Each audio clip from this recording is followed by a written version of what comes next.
সামর্থ্য থাকলে কখনোই গ্রামে থাকা উচিত নয়। গ্রামে 100 বিঘা জমির মালিক হওয়ার চাইতে শহরে এক টুকরো ভাড়া বাসায় থাকা অনেক ভালো, অনেক আরামদায়ক, অনেক সম্মানের।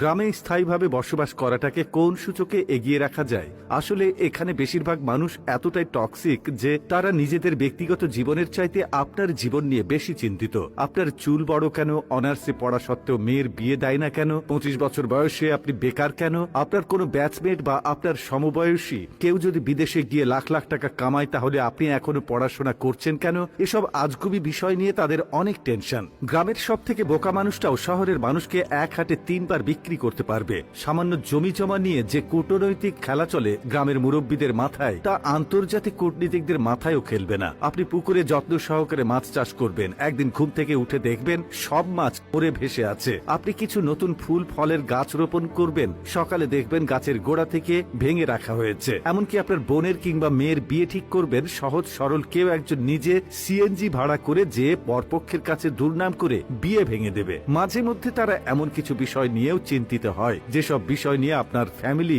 মাথায় ঘামায় না। গ্রামের টক্সিসিটির আরো একটি বিরাট পার্ট হচ্ছে ঝগড়া। আপনি এমন কোনো বাড়ি খুঁজে পাবেন না যেখানে জায়গা জমি নিয়ে বিবাদ বা বিরোধ নেই। প্রত্যক্ষ এবং পরোক্ষভাবে এই ফ্যামিলি সেই ফ্যামিলি একজন আরেকজনের সাথে ঝগড়ায় লেগেই থাকে। 1 ইঞ্চি জায়গা জমি নিয়ে মামলা মোকদ্দমা, অশ্লীল ভাষায় গালি, মাথা ফাটি চলতেই থাকে হর হামেশাই। এইজন ওইজনের নামে গোপনে প্যাঁচ লাগিয়ে ঝগড়া বাঁধিয়ে দেওয়া, কাউকে পছন্দ না হলে তাকে নিয়ে গ্রামের জনে জনে কুৎসা রটনা করা, এমনকি বিবাহের প্রস্তাব আসলেও গোপনে প্যাঁচ লাগিয়ে দেওয়া যেন গ্রামের মানুষের নিত্যদিনের কাজ। গ্রামের বেশিরভাগ মানুষ এতটা অজ্ঞ যে তারা সফটওয়্যার ইঞ্জিনিয়ার বোঝে না, ইলেকট্রিক্যাল ইঞ্জিনিয়ার বোঝে না, এমনকি এমবিবিএস ডাক্তার মানেও তারা বোঝে না। তাদের কাছে সরকারি চাকরি মানেই পুলিশ হোক সে কনস্টেবল, আর্মি হোক সে সৈনিক, পিয়ন কিংবা প্রাইমারি স্কুলের শিক্ষক, এগুলোই তাদের কাছে সরকারি চাকরির মানদণ্ড। একজন নার্সকে তারা যেমন ভাবে ডাক্তার ভাবে, তেমনি ভাবেই একজন সরকারি মেডিকেল এমবিবিএস বা অন্যান্য ডাক্তারি ডিগ্রিধারীদেরকেও তারা একই রকম মনে করে। তাদের কাছে আপনি সরকারের কততম গ্রেডের চাকরি করেন তার চাইতে বেশি ইম্পর্ট্যান্ট আপনি প্রাইভেট জব করেন নাকি গভর্নমেন্ট।